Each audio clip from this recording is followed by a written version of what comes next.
What's up mga ka-boomers? So for today's video is mangungumpay na naman tayo sa farm. So may dala tayo ngayong sako at saka may sanggot.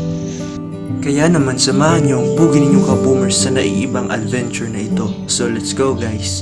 So patungo na nga tayo sa farm mga ka-boomers. At sa sobrang bilis nating maglakad mga ka-boomers ay nakarating na nga tayo sa farm. So ayan, marami talaga mga mais dito at talagang nilusob na natin ang loob para makakuha na tayo ng damo at ating ilalagay sa sako mga ka-boomers. So ayan, tinitingnan na natin kung saan yung mayabong yung damo para doon tayo kukuha at mabilis tayong mapuno. At sinimulan na nga natin mga ka-boomers ang pagkukuha ng mga damo sa farm na ito. At yun na nga, maliit-liit pa yung ating nakuha, kaya naman binibilisan na natin dahil tumatakbo ang oras. Biro lang mga ka-boomers, hindi naman kami nagmamadali ngayong araw na ito dahil nagbablog kami. Ginagawa namin tong content na to sa araw na ito. So ayun mga ka-boomers, talagang marami-rami pa mga ka-boomers ang kukunin naming mga damo para mapuno yung sako namin.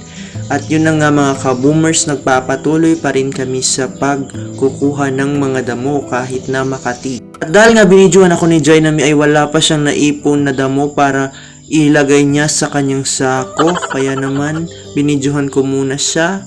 Yan naman, nagpalit na ulit kami dahil siya na naman ang magpupuno ng sako. At yun na nga mga ka-boomers, punong-puno na nga tayo na ang galit. Charot lang.